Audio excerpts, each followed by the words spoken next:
And we're back. Oh. And, spring break is coming up, which for parents is both a blessing and a curse. I teach college, so spring break, are a relevant kind of thing for the old college kids. And I got to tell you, it's not what it was back in the day. I was never one of those spring break kids, those movies. I think there must be 3 movies called Spring Break from the 80s. Yeah. I think there got to be at least 2 or 3 of them called Spring Break. I was never really one of those kids. So we had Spring Break at the top of the month. And the kids went off and did whatever they did, but apparently they've done away with all of that rowdy spring break. You don't see those movies anymore. There are no movies called Spring Break anymore. That's true, except for that couple. I don't know if you saw this on the news. There was some couple in Florida. No offense, people in Florida, but if I say couple of panhandle types. You know what I'm talking about. And a couple of panhandle types, all just tatted and inked up, and they passed out in the sand and lost their kids. Oh, for God's sake. And the authorities showed up and arrested them, and the couple is just cursing at each other, and, I want my kids back. Well, you should have thought about that 2 hours ago. No. Anyway. Yeah, there it is. Yeah. There it is. Anyway, Oscars. We haven't talked about Oscars. Yeah. Let's just do a quick recap on how we feel about that. I did some stuff on my Hollywood Heretic Substack. Yeah. Yep. I kind of summarized that, but what's your take on the very predictable awards? Otherwise, there were a few that weren't so predictable. You were generally speaking correct in your assessment that Oppenheimer was going to be very, very, very successful. I said it'd get 7 or 8, probably 7, and it got 7. So right there. First of all, yes, very predictable. Sealing it. Robert Downey Jr., Dave Linejoy. Very interesting. Emma Stone, interesting. That's the one, right? That's the one. It was crazy. That's great. No, perfectly reasonable. Perfectly reasonable to give that award to Emma Stone, but still interesting, as opposed to Lily Black. Here's what I found really interesting. In every category where there was a strong front runner, no upsets. Mm-hmm. In every category where there was a weak front runner or a really strong contender, upset. It was, and I thought that was interesting. The ones that were the most predictable all went exactly that way. The ones that were a little bit on the bubble, upset right down the line, every which way. It would Barbie, everybody was picking for costume and production design. Nope, went to Poor Things. Everybody was picking, Emma or everybody was picking Lily, went to Emma. Went to Emma, yeah. So, but Dave Ryan and Robert Downey and Chris, obviously, Best Picture and all that. Yeah, those things were kind of a given. Now, the winners not withstanding. I thought it was a really good show. I love that thing that they did where they had the previous winners of the best male supporting actor, all those, and they come out and they did those little direct addresses. I rather enjoyed that. It's certainly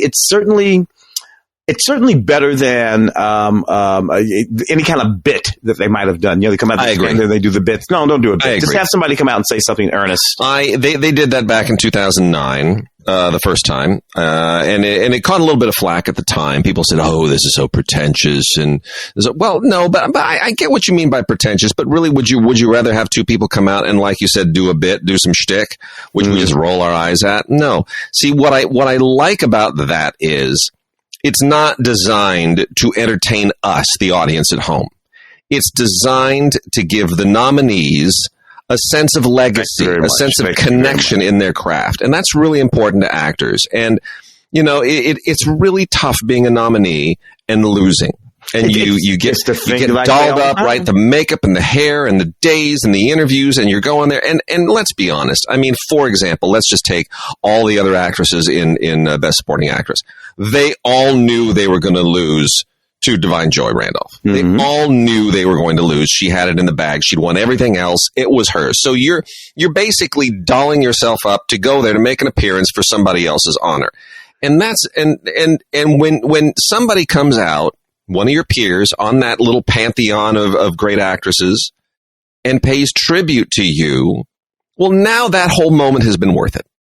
That made that moment worth it. In the moment, you were honored for what you did. You didn't win the award, but you were honored there on national television in front of millions of people, nearly 20 million this time. It's a good little uptick from last year. And so I think that is more. I thought it would be a bigger uptick, but yes. Yeah, I did too. I thought it would be up around mid-20s. I thought they'd get another 5 million. But, at least it's in the right direction. But you're absolutely right, dude. And what it does is it puts the truth to the notion that being nominated, just being it puts truth to that notion, because it is, you know me, I'm not a competitive guy. I'm not big on the I would love it if they were simply awards of recognition. This year, I agree. The Oscars recognize, never used the word winner or a loser, and recognize a lot of people for a lot of shit. Because when you start talking about recognition of achievement, recognition, then you can talk about a lot of people, which is what that moment allows. It allows us to simply say, all of you people were great, and you did fantastic work, and we see you and we appreciate you, and being nominated is a win. Yes, I agree. And then we're going to give this little statue to the homie over here. Yeah, that's all. Yeah. That's all. That's all. I think it's all movement in the right direction. Obviously, I think we could see some movement in some other directions. I thought Jonathan Glazer kind of blew it by speechifying too much, and he should have let his movie speak for itself, because now there's all this controversy that's focusing on him and the speech and not the movie. That sometimes is the fallout, but I hope they keep doing that with the actors. I think that's a great thing. I can't believe it's 2009. It took us this long to get back to it, but anyway, on balance, good show. I'll ask you a tough one though. How do you divide? Because this is a conversation that I've been having.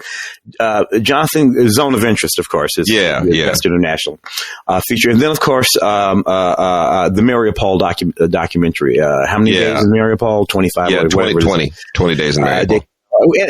And his speech. Now, how do you juxtapose those two speeches, which are very similar to my mind? They're similar. I think the difference is that the Mariupol guy, number one, it's a documentary, and people cut docs a lot more slack, because docs are more.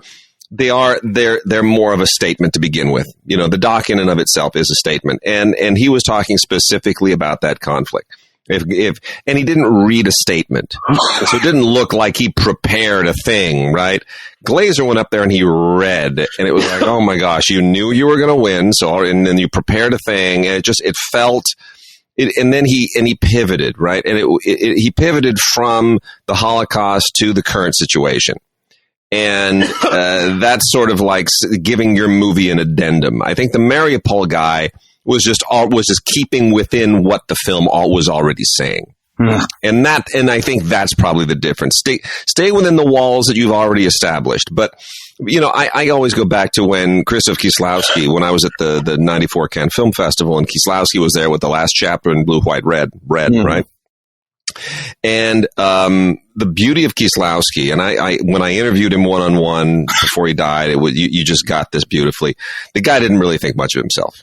He was just completely unassuming. There's no ego whatsoever. And he thought all these festivals and these awards was just ridiculous. He considered himself a failed novelist because he just didn't have the talent to be a writer. He thought, I'm too lazy to be a novelist. I mean, really, very. He's like, novels, that's the great art. What I'm doing is just whatever. I mean, he didn't regard cinema as like some great thing. It's just something he could do. And which is a little bit like Stephen Frears. I mean, we got a lot of those guys it's a job, right? It's just a job. Yeah. They don't really consider themselves great artists. But every question that Kieslowski got about, what does red mean? You chose this color and it's in certain scenes and the way that the red bleeds into blah, blah, blah, blah, blah. They give him all these questions. And he just kind of sit there and he'd go, in Polish through a translator, go, all right. I guess if you see that, sure, that's good. Like, I mean, he was just very, very dismissive. I was like, yeah, sure, see what you want, whatever. And he didn't give anybody any handles. Yeah, he didn't help them, right? To him, it was like, the movie is what it is, speaks for itself, and think of it what you will. If you love it, you love it. If you hate it, you hate it. If you think that it's got all kinds of symbolism, knock yourselves out. I'm not gonna hold your hand through any of that. Yeah, and I like that. Yeah, I like that. There are very few filmmakers who've honestly engaged the art in that way that we always say, oh, you have to make the art for yourself. Whatever, it's the painting, the song. Yeah. You have to do it for yourself. No, most artists are hoping that somebody will buy that painting, love that song. There you go. But he is among those who really did. You know what? I'm just going to go ahead and do this, and we'll see how it all sort of shakes out. So we've got a couple of obits, actually 4, but two of the biggies. Steve Lawrence has returned to Edie. He's up there crooning with the rest of them, with Frank and Mel Torme and Dean and Sammy and all the rest of them. They're all up there and Steve and Edie are doing their thing. So, Steve Lawrence, wonderful crooner. Edie Gourmet, his lovely wife, preceded him by several years. So I think that's something. It almost feels like cause for celebration. Steve and Edie. If I just, the interesting thing about Steve and Edie. All right, so Steve was born in 1935. Steve was as old as my dad. My dad was born in 1939. And so these are the people who are elderly. It is very interesting to me that Steve and Edie were icons of our generation. I know. I grew up watching Steve and Edie. I did too. Steve and Edie were people that I turned on the television because Steve and Edie are going to be on the what? They're going to be on the Love Boat show. They're going to be on Love Boat. They're going to be on They're going to be on Mandrell Sisters. And I'm 12. I'm 13. This is what, early 70s, whatever it would be. And I'm jonesing on Steve Lawrence and Edie Gourmet. And all the cats that you just mentioned. Now, this is what's interesting. So, they have this moment. It sort of bleeds over into our generation, and then you probably lose them for a bit in terms of the sort of they're back. They're back. I got these nieces and goddaughters, 20 this, 20 that, 30 whatever, all about Steve and Edie, all about Sammy Davis Jr., all about Dean, all about you. In terms of the music, the style, the whole thing, there's something just sort of that lasts forever about the stuff that they do. It's timeless, the stuff that they do. And anyway, I just had to say that. They will never go away. Never ever, and I loved every TV appearance they ever made, and their version of "Baby It's Cold Outside" still one of my favorites. I think the one that Tom Jones does with the what's her name, the Cranberries lead singer. I think that is arguably the most fun because it is subversive and so filthy, just the way that they sing it. Look, and I can't think of an equivalent sort of. Back then, there were a lot of quote unquote Steve and Edie's. A later version would have been Sonny and Cher. Yeah, an earlier version would have probably included Gracie and Burns and Allen. Burns and Allen, because they did a little soft shoe singing and dancing to it, and the jokes and all this kind of stuff, and appeared in movies and all this kind of stuff. And then that sort of quote, I don't know, maybe the Captain and Tennille went into the late 70s, early 80s. Sure. And then that kind of goes away. It doesn't exist anymore. The sort of husband-wife, team. They sing, they dance, they act. They're in the movies, during the TV shows, and Kurt Cobain and Courtney Love never did anything together. No. Who's that chick that's married to Dax Shepard? Oh, Dax Shepard, Kristen Bell. They hang around a lot in a lot. Yeah, they do. They do commercials for like Auto Trader or whatever. Yeah, as a actual sort of couple, but they've never cut a record, so no. Well, we also lost M. Emmett Walsh within the last 48 hours. 88 years old, solid career, man. That guy was, when you stop to think about everything he was in, he's one of those character actors who literally never stopped working. And a buddy of mine said, I never got the impression that anybody ever needed to direct him. That he just walked on every set and he just nailed it. And I do want to say, it is because of M. Emmett Walsh that I actually use the word Motherscratcher. If you remember that one great scene of his in Raising Arizona. Yeah. No, not Bill Parker, that Motherscratcher. So that's why I use the word Motherscratcher, and people will look at me and go, what's a Motherscratcher? No, Walsh, baby. Emmett Walsh. And it's just so there are no quote unquote Emmett Walsh movies, yet he made so many films. Oh my gosh. He's the thing that you remember in the film. Yeah, Blade Runner, Blood Simple. I mean, it's just on and on and on and on. I mean, he was such an amazing fixture for so many years, and he made every movie better. He was just that great character actor who just grounded it, right? You put him on screen and it just pulls that movie right into the soil. It just... They run the X-Files every fucking 5 minutes on the television behind me, on the channel. Yeah. And just literally. So when did he pass? Like in the last a couple of days, or something like that? No, it was like day before yesterday. Day before yesterday, he played Arthur Dale, which was this whole ongoing character on the X-Files. Yeah. So he played the old Arthur Dale. Yeah. In that was just on like last night, and I'm looking at it, and I'm like, oh man, he's everywhere, just everywhere. Yeah, fantastic. Yeah. And then a couple of other passings that didn't make huge news. One may even barely. I mean, both of them kind of barely. My friend Steven Silverman passed. It turns out last July, and word has been slowly trickling out. Didn't really get big. But Steven was a former reporter for People. Wrote a ton of books, including a great biography of David Lean. He wrote the biography of Stanley Donen, and did a great book on the history of amusement parks a few years ago, and his final book he didn't live to see published, which came out in December. We'll talk about it soon on this show. I just got hold of it. The definitive book on Stephen Sondheim was just published. Sondheim by Steven Silverman in December. So in honor of Stephen, we're going to talk about that on a future show. But Stephen was just a wonderful entertainment journalist, a scholar, and a historian, and one of those guys that you could sit with. He lived in New York, but he was from L.A., yeah. And, whenever he'd come to LA, we'd sit down and have a lunch, and I would just revel in the stories, because he was one of those raconteurs, right? He'd spin his stories and tell you, he and Stanley Donen lived in the same building at one point in New York, and he had all these stories. It was just so much fun. And then we also lost my very dear friend Eileen Meisel, producer of a number of films, including Onegin, the Ray Fiennes film. Yeah. She was also a producer on The Golden Compass.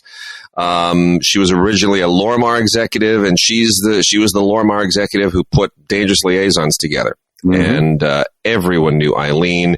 She always took great pride in the fact that in Julia Phillips' book, You'll Never Eat Lunch in This Town Again, where Julia just rips this whole town apart and slams everybody. It is just a scandalous tell-all.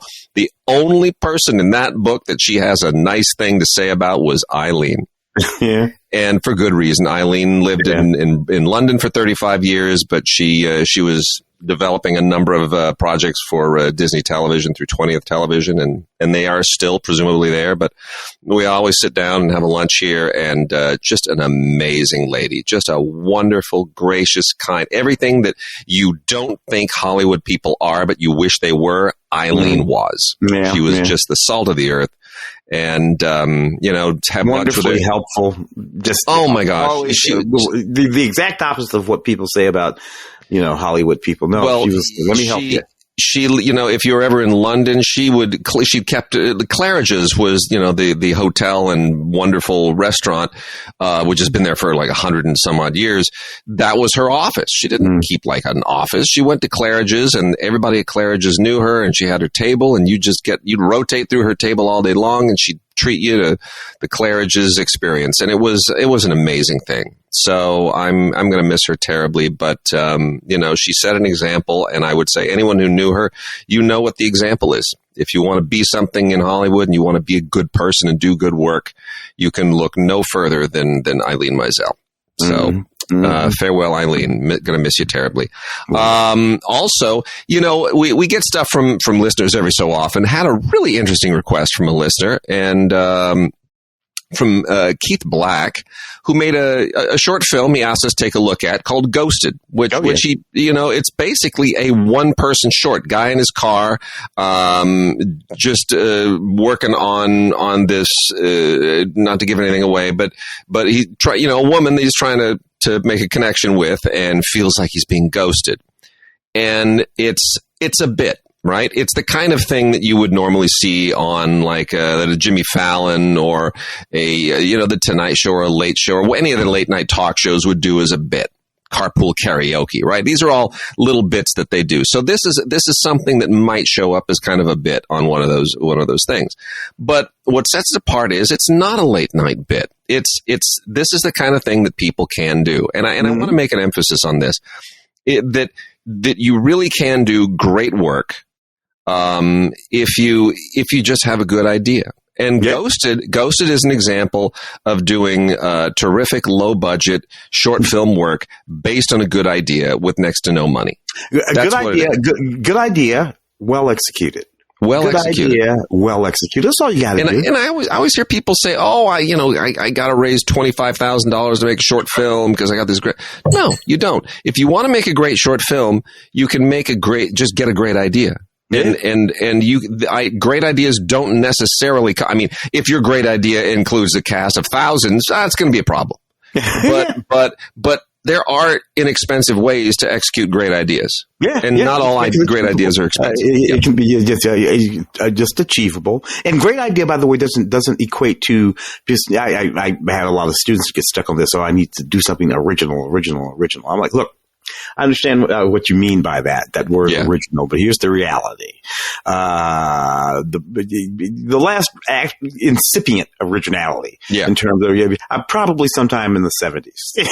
Everything else has been, relatively speaking, derivative. Now, what you do within that, that's on you.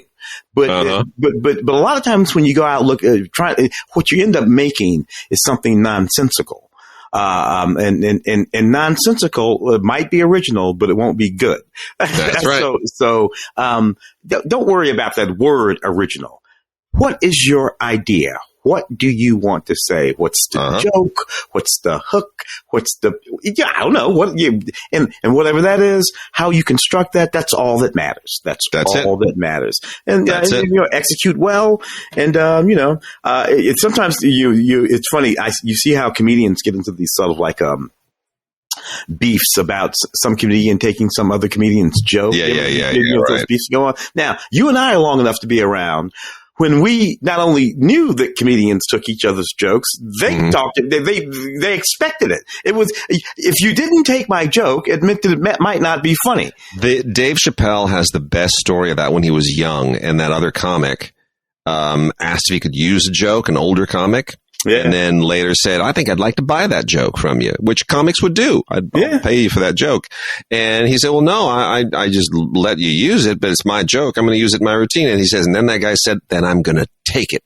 And that was his first great lesson as a stand-up comic. He was like 17 years old. And he realized how cutthroat the business was. That was Dave Chappelle's awakening, because he was trying to build material, right? Like every joke counted. I mean, people don't realize it takes... if you're a Dave Chappelle and you're like at that time he's 17, a set would be 10, 15 minutes, 20 minutes tops. I mean, it takes weeks and weeks of workshopping and creative crafting to get just 20 minutes of material. It takes a lot of time. And, you lose a joke. That's costly to a young comic, especially a 17-year-old. So, because you haven't had much time. Anyway, it's a crazy thing. It's a crazy thing, man. Let's get into the movies. Yes, real fast. Talk about just some. We'll get into some 4Ks here in a second because I like Tim. You like to start with the 4Ks, and we got a great bunch of 4Ks today. Yeah. But should mention that The Contender is out on Blu-ray from Giant. The Contender, of course, is the Rod Lurie debut film when Rod went from being a film critic to a filmmaker. And how do you think The Contender holds up today? In the context of today's geopolitical, that's why I asked. Which I suppose are everydays. We always say, "Oh, today's," and then I think to myself, "Yes, but that was always true." But nevertheless, what was he like? The first Jewish president, I think, is the context in which. Well, it's Joan Allen is Jeff Bridges is the president, and he wants Joan Allen to be his vice president. But then there's all this dirty laundry and the nomination. Oh yes. And Gary Oldman, is the one who's really interrogating her in the committee. I mean, it got a couple of Oscar nominations, and Joan Allen was really on a roll at the time. And I guess, Rod, a movie star, Rod really nailed it. I mean, he got this movie made because he'd courted Joan Allen for years, seeing her at junkets and whatnot, saying, "I got a great role for you. I got a great role." I mean, he worked it and started his career, his second career. Yeah, as a studio a filmmaker. That first film that he made, in which your boy Kevin played the first Jewish president. That one. Deterrence. I think it was called Deterrence. That was indie day. That's right. Which was a sharp little movie too, that movie didn't push him though, and then was this movie that ultimately did the deal. Yeah, we've got so The Expendables has been out like a billion times, and in steelbooks for all the 4Ks. But this is the first time. This is not a 4K set. They'll come out with that later. But you know what? All 4 Expendables movies in one tight little box set that won't take up a whole lot of room. And it comes with the digital copies and the whole deal. If you insist on the 4Ks, you'll have to wait for something else. But they finally have the whole 4 Expendables thing in a set, and that tells me they're probably not going to make any more. I think everybody's joints are creaking. Well, yeah. Look, I was probably the only critic that had something nice to say about Expendables. Which really got beat up bad out there. But I'm sorry, I thought that movie, again, as it's true with all of those movies, but that one in particular understood what it was, what it is, what it's doing, and it just did it. And 50 Cent with the stupid one-liners. I'm like, you know what? When a movie understands what it's doing and just does it, I'm okay with that, man. So put that in a box set and call it a day. And another box set from Lionsgate, also with the digital copies, is the 20th anniversary edition of Saw. 10 films, an average of one every other year. I just have absolutely always hated those movies. I hated them too, but a lot of people like them. So if you feel the need to have about not quite 20 hours worth of torture porn sitting on your shelf for that happy time when you're throwing a dinner party, and you say, you know what, when you're done with dessert, how about we throw on Saw 7? I don't know why anybody would want that, but I guess somebody would. James Wan and Lee Winnell, who I guess created that series, really went on to sort of because it's not like that genre of films didn't exist before. Exactly. But to sort of reinvigorate it. So out of that comes the Insidious films and so on and so forth, which frankly put a whole bunch of filmmakers to work over the last 20 years. So in that context, way to kill them, boys. Way to kill them. And we got a couple of new films that are not 4K. So let's pop these out real fast. Anyone But You with Glenn Powell and Sydney Sweeney, trying to bring back the rom-com with two people who are up and coming. Sydney Sweeney didn't do so well in Madam Web, but nobody really expected her to. Yeah. How do you feel about this in particular? It's it did well. I didn't think it would do well. And it did. No, and it's cute and it's sexy. And again, I'll say the same thing I said about it. It understands what it is, what it intends to be, and it's just sort of picked around the best of that. Look, Sydney Sweeney, you're crazy fine as hell. You look particularly fantastic in a bikini. And she's like, you know what? You're absolutely right. And then she owns it. She knows her assets, and it's true. Yeah, as it happens, she's also a very fine actress. She's funny. She's also really smart. I mean, she was asked about the failure of Madame Web, and she was very blunt about all that's wrong with Hollywood and the film business. I mean, she's very smart. I give her a lot of credit. And then also new on Blu-ray and DVD combo set here with the digital copy as well, also from Lionsgate, is The Iron Claw, which was expected to have a little bit of awards traction, wound up not really getting any. Yeah. But I was shocked at how fascinating this film was. If you don't know the story, the Von Erich family are legends in pro wrestling. Yeah. And this is from Sean Durkin, who's done Martha, Mary, May, Marlene, whatever that thing was called. And, it really has been a great kind of indie filmmaker for a number of years. And The Iron Claw is his attempt at kind of telling the story of this family, the Von Erich family, and the multi-generations of their, how they became this dynasty of wrestlers. And it is really fascinating. The ferocious dad who's just this, kind of King Lear figure, the sons who are all, he just has them all completely in his palm, teaching them how to carry on the next generation. Yeah. Zac Efron, who's put on muscle like I can't believe. He's totally unrecognizable. Really good performance. Yet this movie got no awards love, and it really kind of fell into an awkward place in the marketplace. I have a theory. I'm curious if you've got one.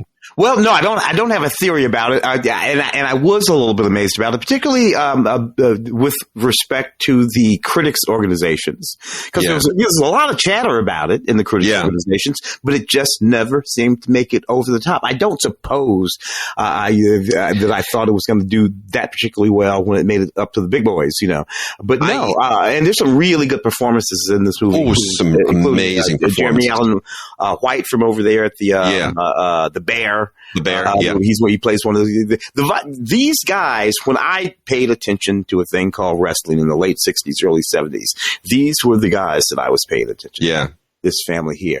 Anyway, what is your theory about here? Well, first of all, they got pushing the film in award season too late. They didn't make it easy to see. They didn't make it easy to get a link for. So they didn't play it. They didn't bombard you with, hey, have you seen this yet? Have you seen this yet? Here's a link. Here's a disc. Here's a thing. Here's a booklet. They didn't really work hard enough to keep it on everybody's radar when all the other movies were working overtime. But the other thing is, I think what this is basically an independent style biopic. So let's call it a blue state movie. About a fundamentally red state preoccupation. Now that's being, in the current polarized political environment, that's maybe simplifying things a little bit too much. But I do think that it falls in a crack, right? It's that the people who are the natural fans of wrestling would not necessarily be engaged by kind of an artsy biopic, focus features kind of movie. And I think the people who normally go to see those movies would look at it and go, pro wrestling? I don't want to say anything about that, right? I think it falls between the cushions in a weird way.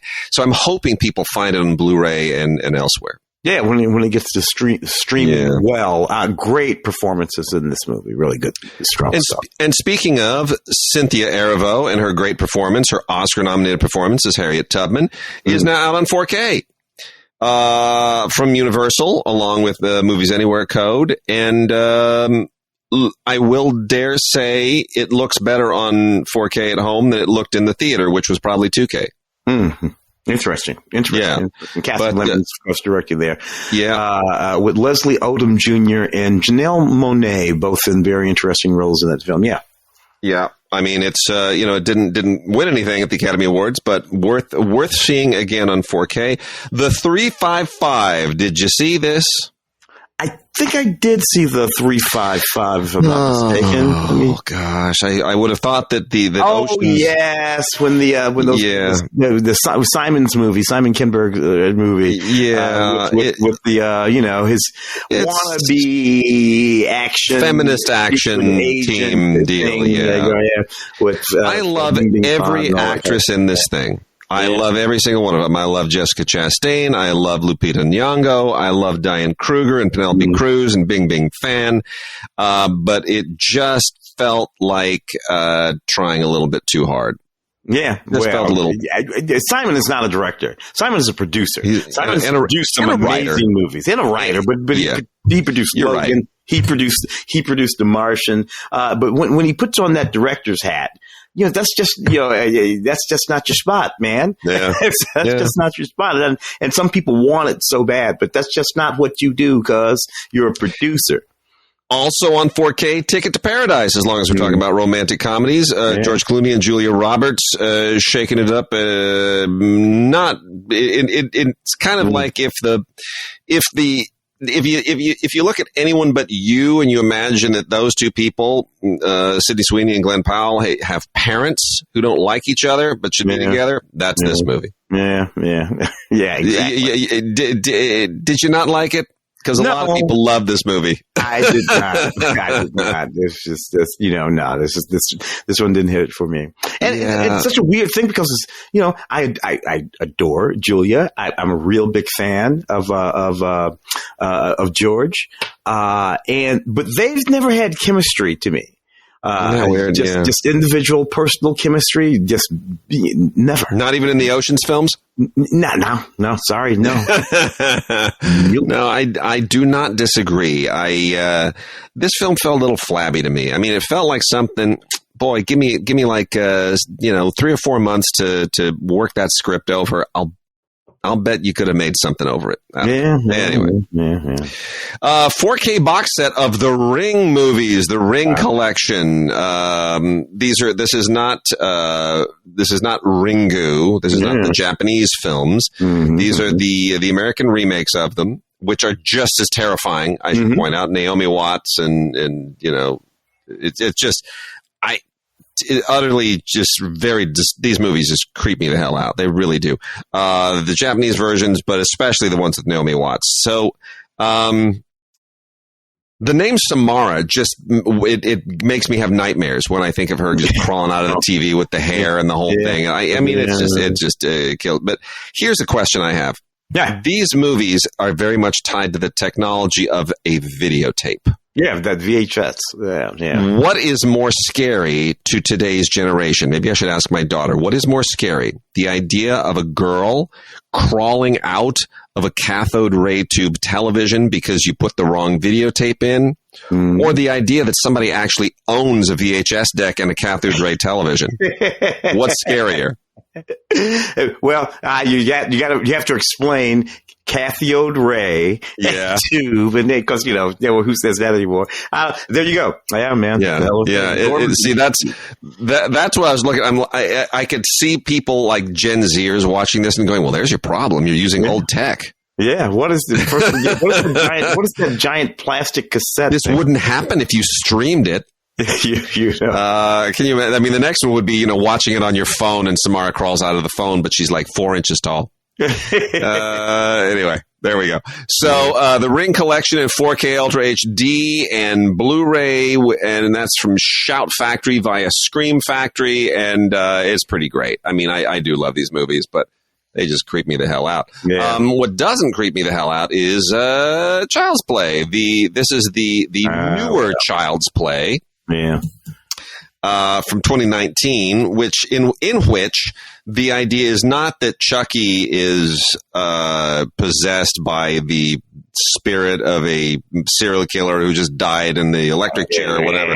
No. Now Chucky is appropriate to the times and foreshadowing our current moment a little bit. Chucky is an evil AI manufactured in China.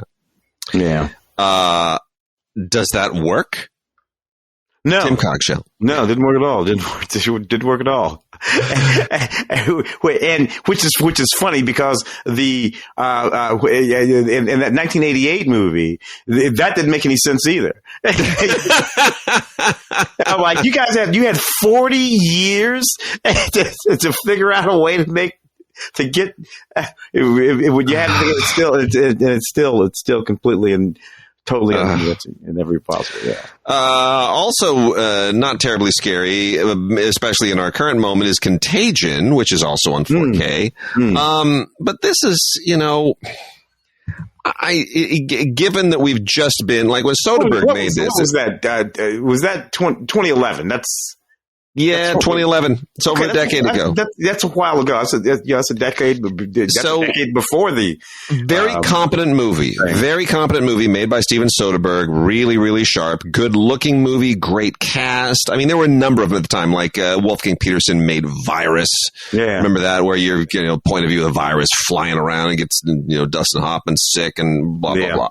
Yeah. And this was kind of the real one. Everybody was sort of imagining what that moment might look like.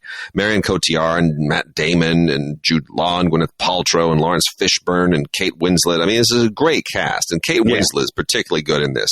But the thing is, now that we've been through it, you look back on this, and I'm like, that's kind of missed the mark. It's not what it was like. We've been through it now. Hey, speculative fiction that turned out to be completely speculative. And not really representative of the reality. And they try to take advantage of the moment. There's a little featurette on here, how a virus changes the world, but it's it's more a novelty. Anyway, for Soderbergh completists, good thing to pick up. Yeah. We've also got Quigley Down Under on 4K, which I never would have seen coming. Shout Select made that volume 48 for theirs. I always like that Tom Selleck movie. Yeah. I mean, when he was that's when he was still trying to do that thing that was way harder back then. Yeah. Moving from television to movies. Yeah. And so and this is another one of his big swings at that. He had about 3 or 4 of them. And I thought this movie worked for me. Plus, Alan Rickman, this is his second best villain. It's true. Yeah, after I agree. Die Hard. Yeah, he's best villain, Die Hard. Second best villain after Die Hard. Yeah, I agree with you. I agree with you completely. For sure. Yeah, Quigley Down Under, fun movie, underrated. Didn't expect to see it on 4K. But I'm glad that Shout put it there. They know their audience, and it's got a certain cult following, so good on them. Like Chucky, we also have the updated Carrie, which by Kimberly Pierce, who's a good director.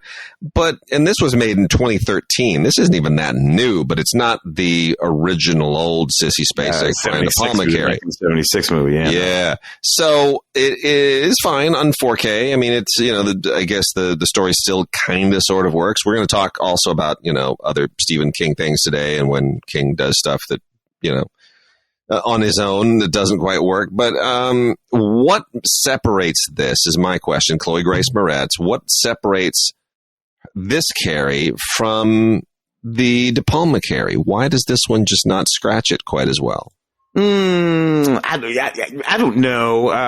It's an interesting thing. The context is more or less the same.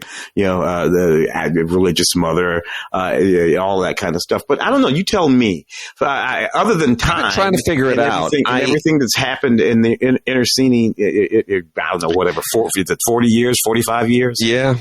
The only thing I can come up with, because I was trying to think about it, I'm like, it's perfectly effective. If this had come out in the 70s, it'd probably have been a huge hit and Chloe Grace Moretz would have gone on. But I think there's something about the way that movies looked in the 70s, the quality of the film stock, the lighting, the sound, that makes them creepier. I think when things get too polished, they're not as scary.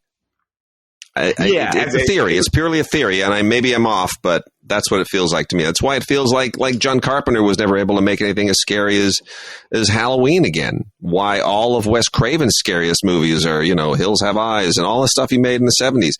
This is something about the 70s that's creepy, man. And every now and again, a director, I think of that guy. I think his name is Ty West. This is director. Yeah. He made this movie called X not too long ago. Now, he constructed that movie to look like I think he shot it on 16. And it is creepy as hell. And it's creepy as hell. It works so well. But it's set in the 70s, but he made sure that he shot it to look like a movie made in the 70s. And very different than, we got 4 more 4Ks here, all of them brand new movies. Let's talk about which ones worked and didn't. Aquaman and the Lost Kingdom. It did. Tim, What went wrong? What went wrong here? Well, look, I don't want to beat it up any more than I would beat up any of the other movies. And this is James Wan, because we were just talking about him. Yeah. These universes where, frankly, this is just conceptually bad. This movie doesn't look good. It's bad for all of the reasons, for all of the same reasons that let's say Black Adam. And the Flash movie. Yeah. They all don't work for exactly the same reason. One, they are leaning wholly and completely on whatever apparatus special effects they intend to use. That's what they're doing, and they're hoping to dazzle you with that. And narratively, they have not built strong stories or strong characters that matter at all. And frankly, even kind of in the context of these universes. So this is just really bad. I think that hits everything. The only thing I would add is I think that everyone now knows that this was part of the Snyderverse. Yeah. And that this is quite literally the last of it. That this is bringing in the caboose. Yeah. You know, the Flash was a little bit handing it all over to the other homie. They're just handing it all over. This is the last. So it's not like this is bringing us onto a new adventure. This is bookending everything in a it's like everybody's just fulfilling their contracts, right? Jason Momoa just worked with the last commitment on the contract. Nicole Kidman, last commitment on the contract. They're all just fulfilling the contract and kind of phoning it in. And yeah. It's a little too bad. I am so bummed that Migration did not get an Academy Award nomination for Best Animated Film. That was so I cute. know they didn't push for it.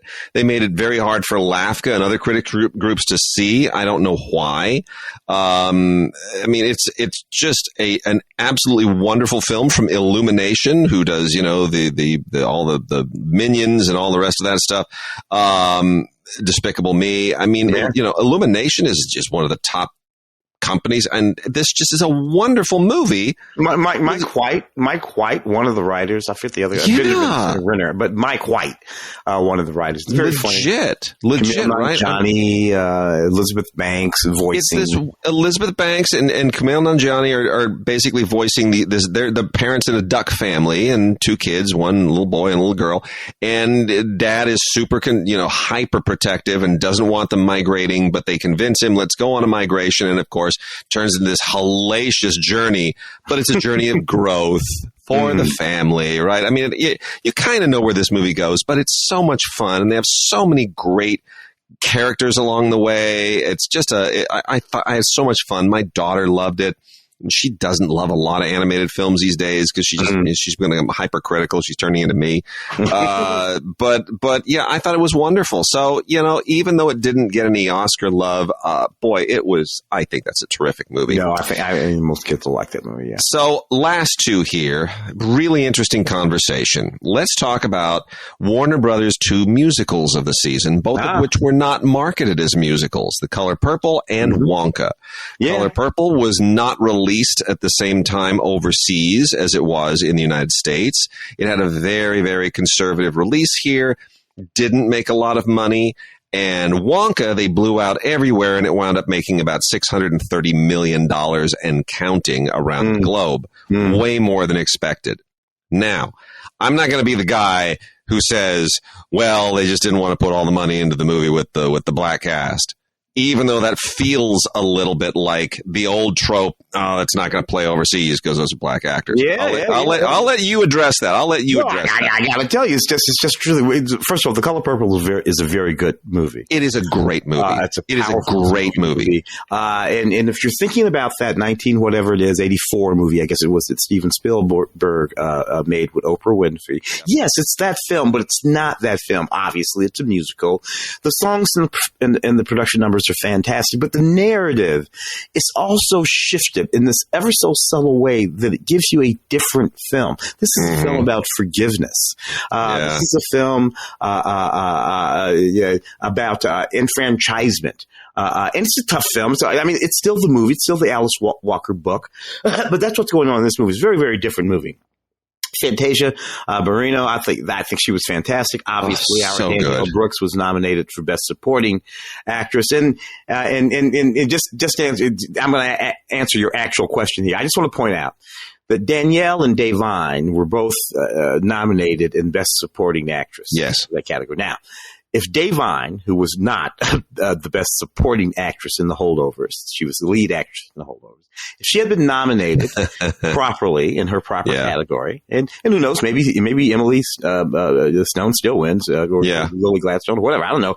But then I can promise you, Danielle Brooks would have won this Best Supporting Actress category. That's how good she was, But, she is. Here's what makes her performance so great. And she was on Broadway before. I mean, she knows this character. She played this character on Broadway. But she is so spectacularly good because she is not just stepping into the performance that Oprah Winfrey established. She's doing that Oprah Winfrey part in a film that Oprah Winfrey is now producing. Yeah. So the woman who originated the part is your boss, is watching everything you are doing in the dailies. And even though you think you nailed it on Broadway, this is a different deal. Yeah. So the pressure of that had to be just, but you know what? She just owns it. She makes it her own. She is wonderful. I was fortunate enough to see this. I saw this with Mark. We saw it at the Academy. It was the first screening anywhere. It was like hot out of the lab or the whatever they call the digital lab. Yeah. And the audience went nuts. The audience could not get enough. And usually, you're like, all right, cast and crewy deal. Everybody loves it. But it was genuine. You just felt it. And then it was the Q&A afterwards and Oprah and everybody else up there and just having a lot of love. And it was wonderful hearing them talk about it. But Blitz Bazawule, who is a Ghanaian filmmaker, this is his biggest film to date. This guy's kind of like he was a child genius. He's been making music videos, and he went to these elite schools there. I mean, he's a real big deal. But this is a huge step up for him. He directs the hell out of this movie. Oh, yeah. I mean, he just directs the hell out of this movie, and you can understand why. When he came and he just stood up there in his purple suit, they were all wearing purple to really get the idea across. He stood up there in this purple suit, rocking it, like Prince. He has this mellifluous voice. It's like he was hosting the auditorium. Thank you for being here for my movie.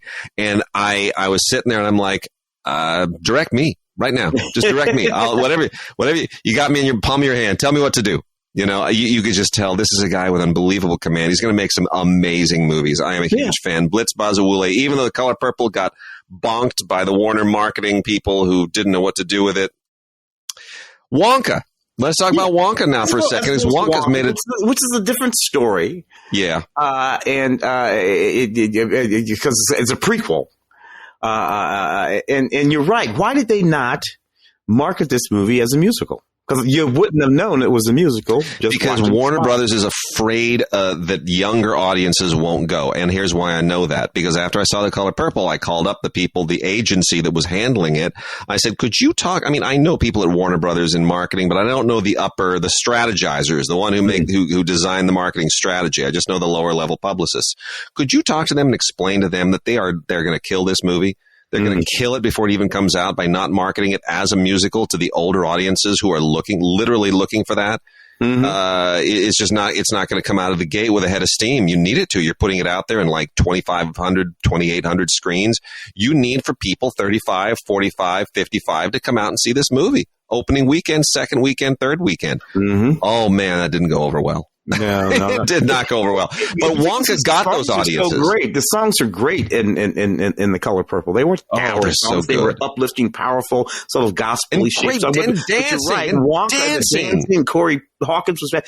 But Wonka, I don't know. It's an interesting thing. But they got it with Wonka, and I mean, it's, part of it is because Wonka is more of a family film, right? I mean, there's like, I'm not going to let my daughter watch Color Purple yet. She wants to. She's begging to. And I'm like, oh my gosh, there's, some heavy themes there. But Wonka she's seen and she really liked, and all the other kids really liked Wonka. So I think that may have been partly why the Warner marketing didn't get sabotaged to the same degree, because the kids came, the families came, and made up for the fact that they didn't lean into a musical. But I'll tell you, we screened this here at the house, and with our awards link, And we had a bunch of other families over, and all the adults went, "Oh, it's a musical?" Right? It was weird. It was like this LA snobbery. And I was like, yeah, it's a musical. Shut up, sit down and enjoy it. And they did. But that was the first, because they didn't know it was a musical. Yeah. It was not a welcome surprise at first. That's why you got to be honest with audiences. Yeah.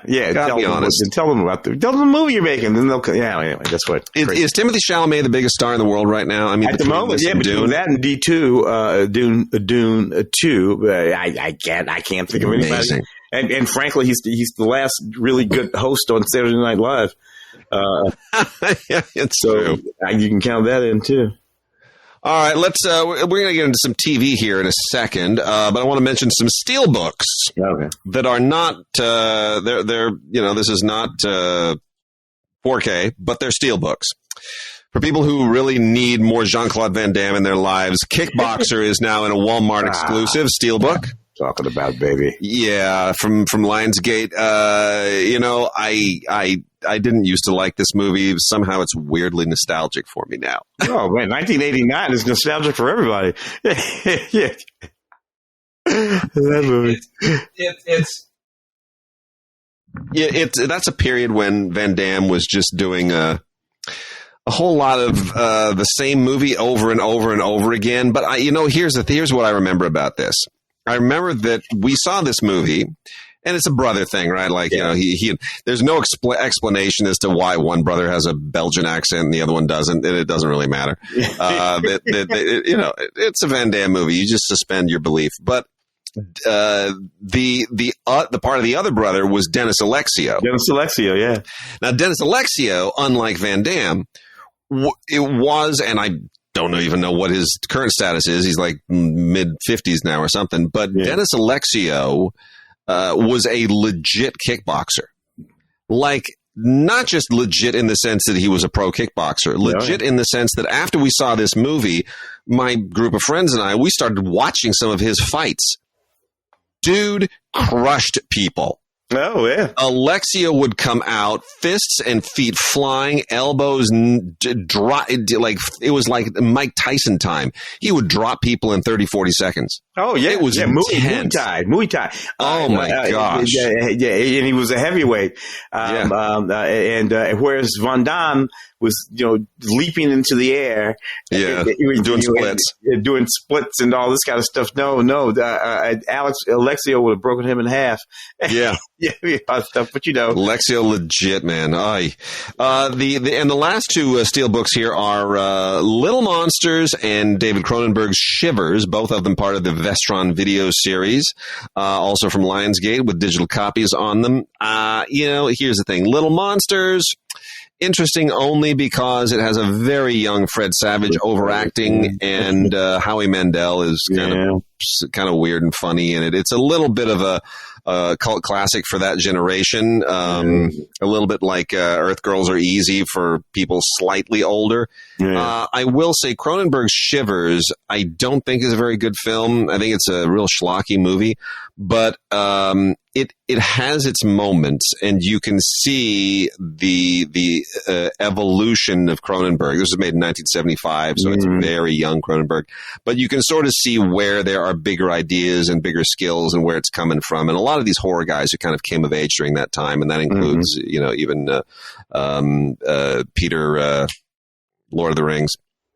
Oh, Peter Jackson. Peter Jackson and a few others who were all horror then, and Sam Raimi being another one. They all kind of came around at the same time and then became more sophisticated filmmakers. But this is Cronenberg really in evolution. So it's interesting in that respect, and lots of extras, including a Cronenberg commentary, interviews with Cronenberg and Lynn Lowry, who stars in it, and the visual effects featurettes and interviews from years ago, 1998, when Cronenberg was previously interviewed about it. So a lot of stuff to kind of bring you up to speed, but nice steelbook, but really for Cronenberg purists and completists. Yeah. I became a bigger fan of Cronenberg later as we creeped into the 90s, Existence. Exactly.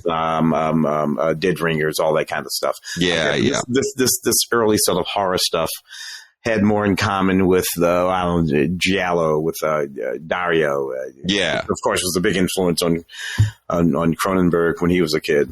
Yep, hearing it.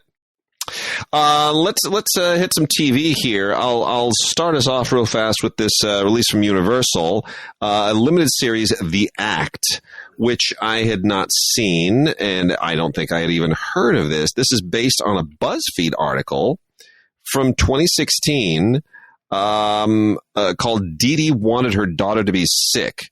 Gypsy wanted her mom to be murdered. That's the entire name of the actual article. Mm-hmm. And this is that thing with Patricia Arquette and Joy King. This Patricia Arquette got an Emmy for this, and I guess I had totally missed that because I stopped watching the Emmys ages ago.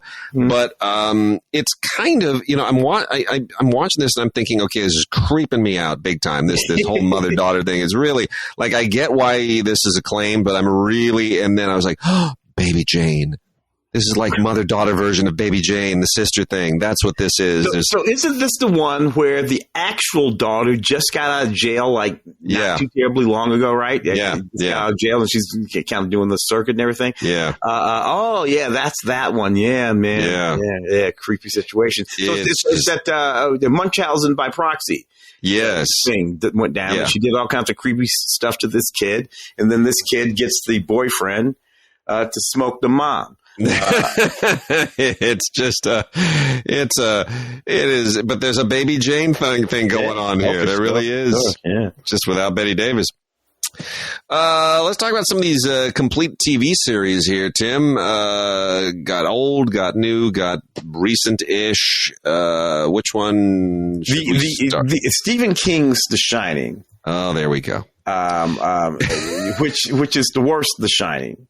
As opposed to King swears this is the version he really likes. This is he always not talks about he didn't care for the Kubrick film. He didn't care for the all this kind of stuff. Of course, Kubrick's film is brilliant. Though eventually Stephen King gets a chance to to do The Shining. He makes The Shining. He directed this thing himself, if I'm not mistaken. Right? This is the one. Did he direct this himself? I think he directed this one. No, this is directed by Mick Garris. By Mick Garris. He wrote it. He wrote the teleplay. Okay. And it's very literal. That's right, because Maximum Overdrive. That's this thing, and it's very literal, right? So everything that Kubrick took and made sort of conceptual. All of the things that he mostly put inside Jack's mind, right? Yeah. Stephen just puts in the room. And just makes it very, very. And I'm like, no, Stephen, no. That's that. At least on the page, he does anyway. So I don't know. Yeah, it didn't work at all. Complete series of Suits. How much Suits did you ever watch? None until that little sister married that prince. I'm like, who? Yeah, it's. I used to watch L.A. Law religiously. I mean, law shows never really did it for me, but L.A. Law was kind of cool because it was in L.A. and I knew some lawyers. Mm-hmm. But 134 episodes of a corporate law firm, and it's very well dressed, beautiful people. It wears thin on me after just a few episodes, and I'm trying to figure out what, this is 34 Blu-ray discs. Yeah. 134 episodes. Somebody is going to love this. Somebody really back, love dude. It. I mean, it's back streaming. And it's one of the most popular shows streaming wherever it's streaming. Every single one of those characters appears. Gabriel Mock and I think it's Patrick Adams. They appear in. They were in those Super Bowl spots. They appear in all these commercials, playing these guys. I guess you're playing these guys. They're wearing suits. So there's some sort of thing going on in the culture related to all of this, and I guess it's got something to do again with that little princess. But it's weird. It's just absolutely I agree. Bizarre. I agree. What about Heroes complete series? Heroes I came to late. It had already done its whole and complete run. And then I had just gotten my subscription to Hulu back when Hulu was a fairly new thing. And one of the first things running on Hulu was the entire series for Heroes. And that's where I got to watching it. And I got to tell you, I came to rather enjoy it. I kind of hoped it would always figure out a way to come back. So, and I have double connection to this because, Greg Grunberg, I know Greg, and Greg was one of the original heroes. And then my friend Natalie wound up being a writer on the show at a certain point. I think second season was when Natalie came in. It was very interesting hearing her stories, too, because there was I don't want to say friction, but there were two schools of writers. There were the TV writer people like Natalie, and there were the comic book nerds who were not writers, but they were bringing the everything that they knew about this world, right? And those two things. Tim Crean would want to do that. That makes a little bit of sense to me. Yeah, and that's the kind of tension that will oftentimes create good material. But I can see how that's sometimes not necessarily a fun writing environment. But yeah, what's nice about this is it includes a never before aired 73-minute premiere episode, which is very, very cool. You can there are reasons why it was never aired, but that is very interesting. And alternate ending for season 2. And lots of really interesting deleted scenes and breakdown of special effects and how they shot things and, how the writers worked and all kinds of behind the scenes stuff about the show is really, really interesting. And some, Tim King does a bunch of commentaries with cast and crew. It is really, really solid. And I think that this show was onto something that nobody else was onto at the time. And looking back, I'm sorry that the whole superhero genre went so far toward the fantastical because this was so grounded and so interesting and felt so much more real. I think just maybe a year or two later, this might have been a show would have had 10 years in it. But anyway, so it's really, really, it's sharp. This is 4 seasons plus Heroes Reborn. And all together here, you got everything Heroes related. It's a good set. So, everything that they've done, including the little Reborn reboot thing, it's all there. So you're a little older than I am. So I'm not going to make you feel bad, but are you old enough to have seen Colt 45 on TV? In reruns. Yeah, I never saw it. Never even heard of it. I remember that. Definitely just Wade Preston. That one, right? Yeah. It was very, what's the one spells his name differently than I do. There's a Y in it. Yeah. What's the one he with Chuck Connor with that shotgun? That was his thing. The rifleman. He had a rifle. The rifleman. Oh no, wait. Was Chuck Connor the rifleman? Was Chuck Connor the rifleman, or was it which was the one that Eastwood? Which was the one that Eastwood was? Was Eastwood the rifleman? Eastwood was in Rawhide. I think Chuck Connors was the rifleman. You're right. Connor's the rifleman. Eastwood's Rawhide. See, I get them all. This was because Steve McQueen, young Steve McQueen, was in one too, where he had that little half rifle. Yeah. Wanted. See, I watched Maverick. I always saw Maverick. I kind of caught Jim Gardner is Maverick, right? Who was the guy that had the chess piece? That was his thing. Oh my gosh! But this was among the. You know who this guy is? So Once Upon a Time in Hollywood, right? Yeah. The character or the actor that Leo is playing. Wade Preston would have been him. Oh, wow. He would have been that guy at that time. Got it. In this show. Well, I mean, it's an interesting show because it's kind of a quasi spy show before the Wild Wild West. Yeah. Right, it's like a pre-James Bond. Like he's an intelligence officer in the Wild West. Yeah. He's in the cult, and he's part of the cult family. Yeah. I mean, it's I wonder did Colt put money into this show? But yeah, it's like these. That's the thing. And you have all these sort of references. You had all these sort of references to all the sort of actual Western figures of the day. Doc Holliday. Yeah. I think Batman played Doc Holliday. Yes, he did.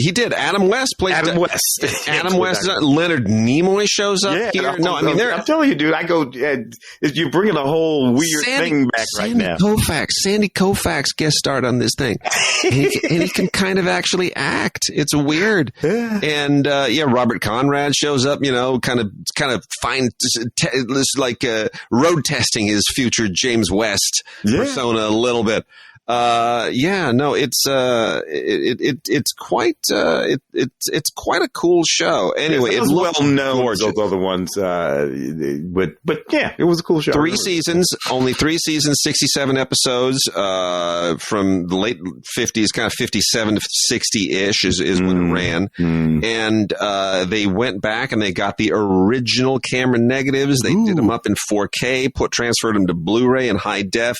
It looks beautiful. Just beautiful. It's terrific. Really nice stuff.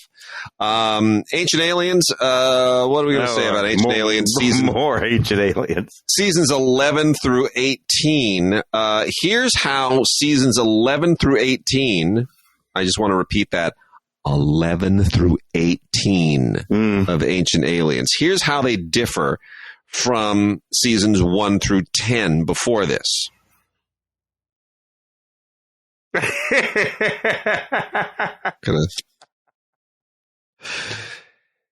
Move on here to Hanna-Barbera's Superstars 10,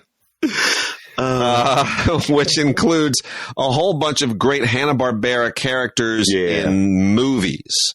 These are 10 movies featuring their beloved Hanna-Barbera characters, including The Good, the Bad, and Huckleberry Hound, The Jetsons Meet the Flintstones, which I always enjoyed.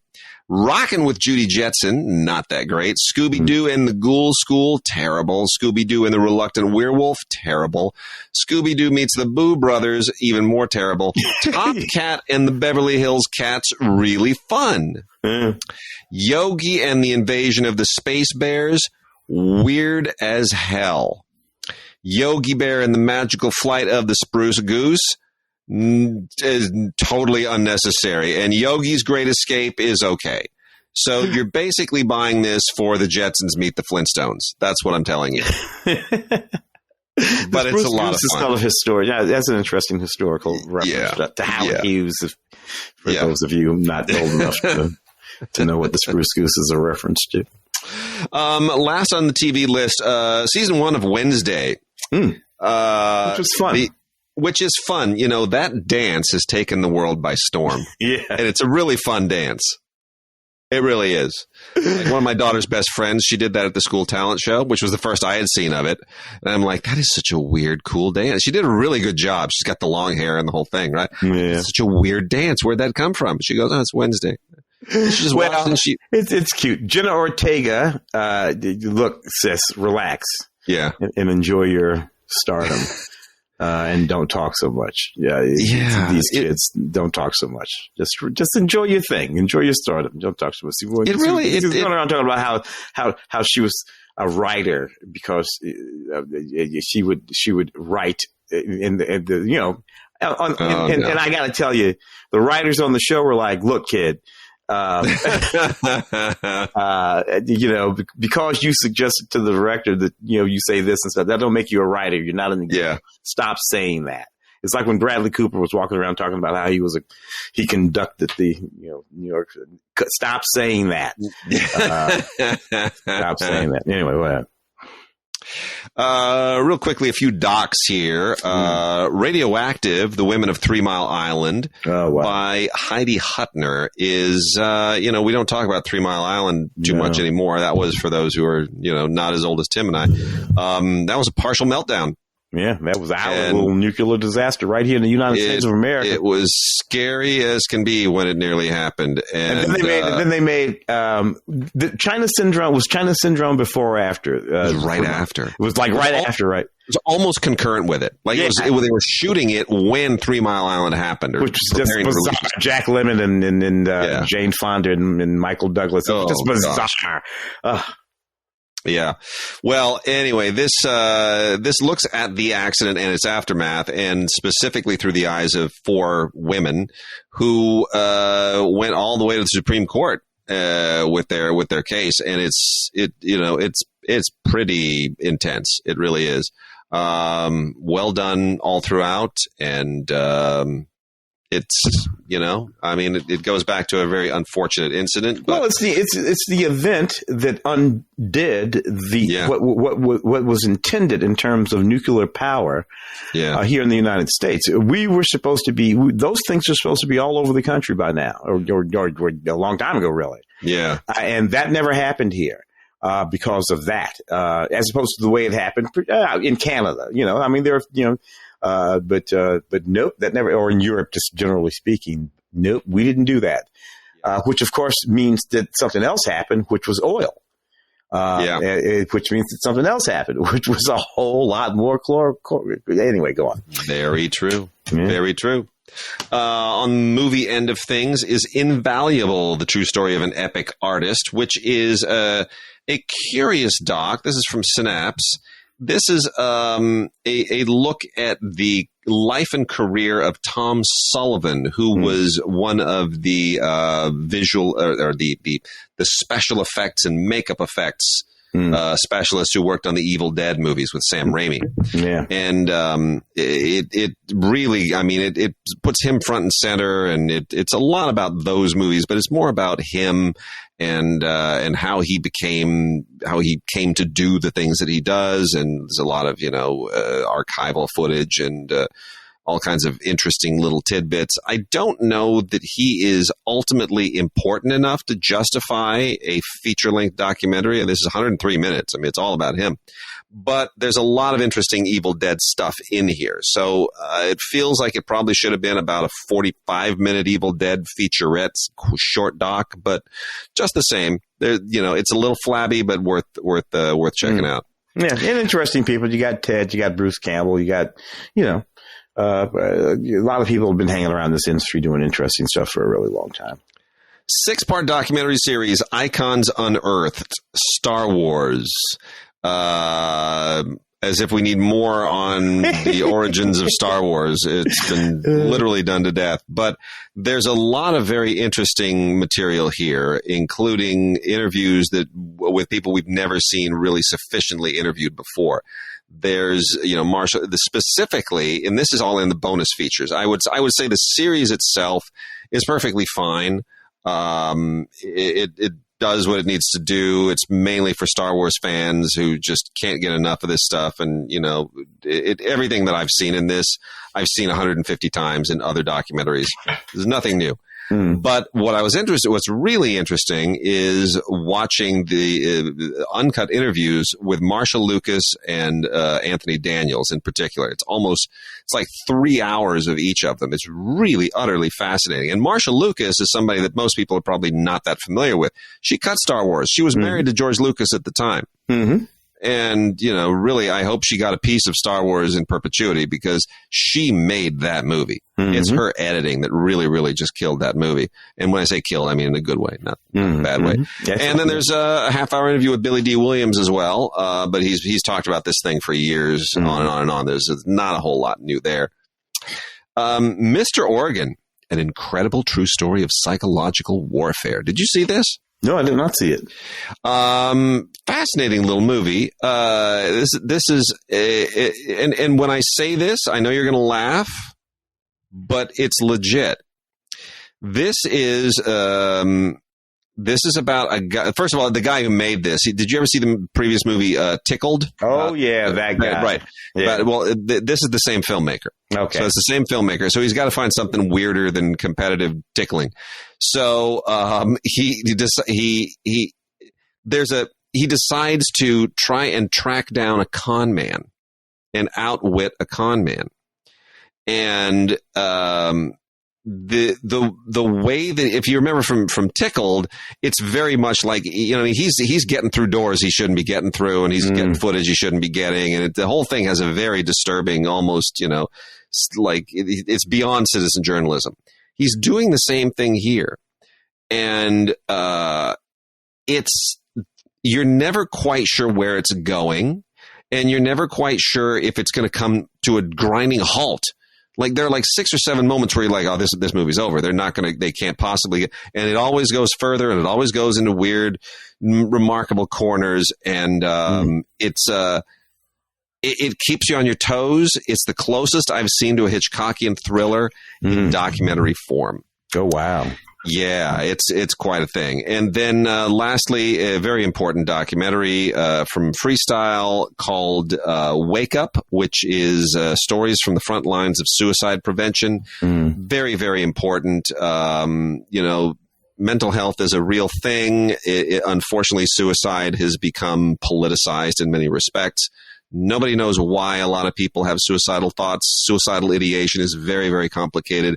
So don't make this the one and only one and done. Just understand, watch this, and know that a lot of people out there are hurting. And if any of them are friends and loved ones, make sure that you know the resources to point them to, or to help you help them. That's what I would say.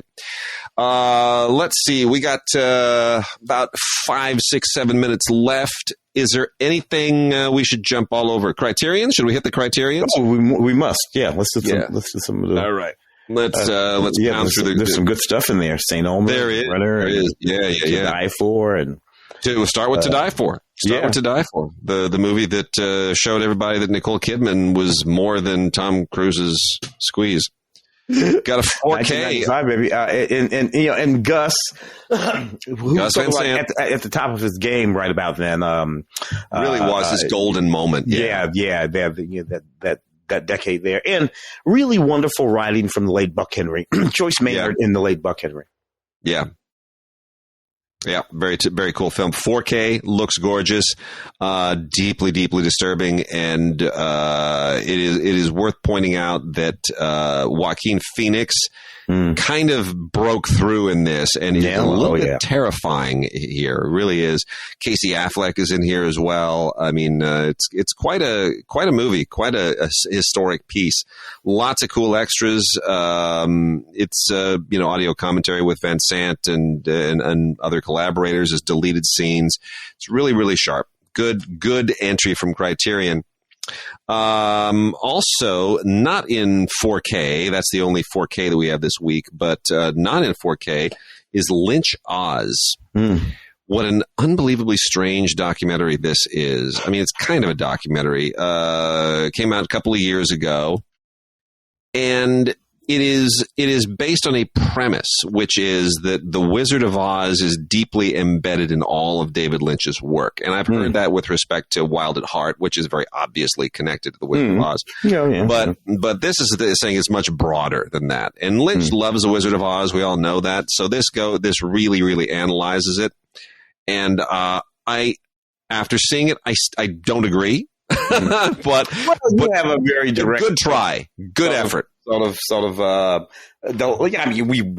all, with David's films, but you have a very direct relationship to David and his work over the years. Our Amy Nicholson is one of the film critics, on the show. I forget who Amy writes for now. Maybe she's The Guardian. She's writing The Guardian. The Guardian. Yeah. John Bush. Interesting people. So I don't think I agree with the posit either, though. No. Yeah.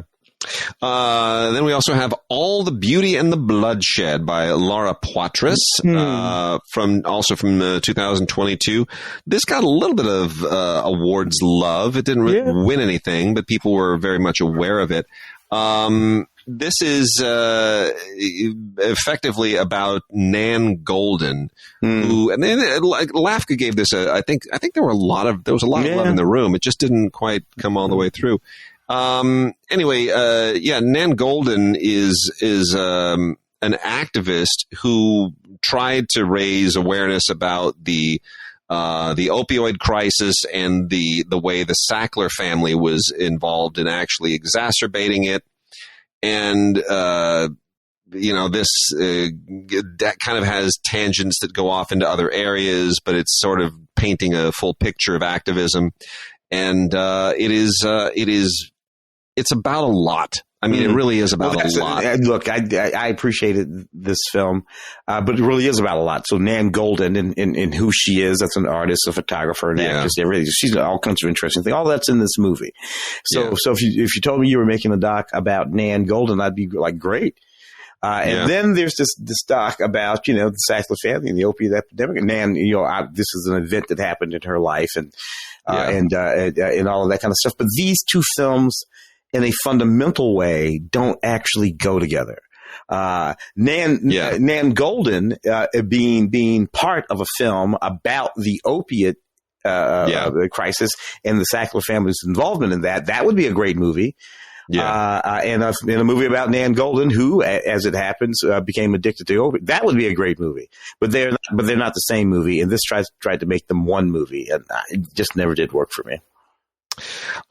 Saint Omer is a fascinating, beautifully made, troubling, but really unbelievably compelling movie, again, from 2022. A lot of good stuff came out in 2022. It kind of all got lost in the pandemic kerfuffle. But this is Alice Diop, who is a renowned documentarian. This is her first non-documentary. This is her first scripted narrative film. And documentarians they bring a certain punch sometimes when they make that transition, just like The Killing Fields. Right? I think that was his first narrative film, wasn't it? Roland Joffman. He had done documentaries before that, and then kind of brought that punch to this is similar. So this is about a young Senegalese woman who is accused of murdering her baby daughter. And it's about the novelist who has to sort of who covers this and struggles with it, and it is is all taking place in a French courtroom.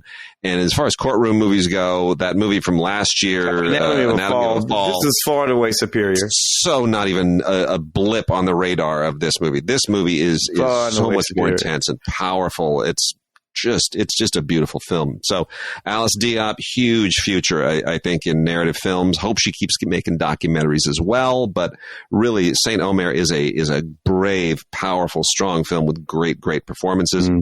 And there's a great conversation on here from the director's cut DGA podcast, where Alice Diop and Dee Reese have a conversation, and it is really, really great. It's wonderful. Two just terrific lady filmmakers going deep. Loved it. So anyway, forget about Anatomy of a Fall. If you have a chance, get this wonderful Blu-ray, Saint Omer from Criterion. And right at the very end here, let's make mention of The Runner by Amir Naderi, which is also an absolutely beautiful film in Farsi from 1984. Kind of it's not even all, it's sort of the very beginning of the Iranian New Wave. It's just right when it's starting to pop, and the authorities haven't quite cracked down a little bit, haven't quite figured out how to get control of the civilization, but of the society. But anyway, this is very semi-autobiographical. It's one of the best of those early films. It's just beautiful. It's about this boy who's kind of looking for his own path. It's very much a metaphor for what Iranian society in the post-revolutionary period is doing. Beautiful film, kind of 400 Blowsy in some respects. Yeah. And then the last one here, All That Money Can Buy, William Dieterle's very famous film, which is supposed to be known, which I always knew as The Devil and Daniel Webster. But apparently All That Money Can Buy is the original title, and Criterion is going with it. I think they're going to have a hard time selling it unless they somehow make sure that people know that the title that it's most famous by is The Devil and Daniel Webster. Yeah. Which that's what I always knew it as. 1941, classic film. It's amazing. It's beautiful. Bernard Herrmann's score is to die for. It's just absolutely terrific film. So, but yeah, that's my only reservation here. Lots of great stuff here. I mean, Alec Baldwin does a reading of the story, Devil and Daniel Webster. That's just great. I mean, it's great. That's excellent. Good. But, lots of great stuff here. I just wish that they had gone with the original title. Because it is really one of the great creepy films of all time. Indeed. Walter Houston. Oh, my gosh. The ridiculously beautiful Simone Simon. She was so beautiful in general, but in that film. Yeah, for sure. And there we have it. So we are done this week. That's it. We'll be back in a couple of weeks after the spring break. Tim, you doing anything? Or you just taking it easy? I'm taking it easy. Well, I already had spring break at my university, so I'm going to finish out the semester. Hey, man, award season is over. You know what that means? It means that the award season is about to start. Oh, so let's you know what I'm getting ready to see. I am dying to see Furiosa. That new trailer I watched like 47 times. Yeah, I'm going to go watch it a 48th time now. Man, the summer should be interesting. We have some things to talk about. Yeah. All right, man. See you next time, everybody.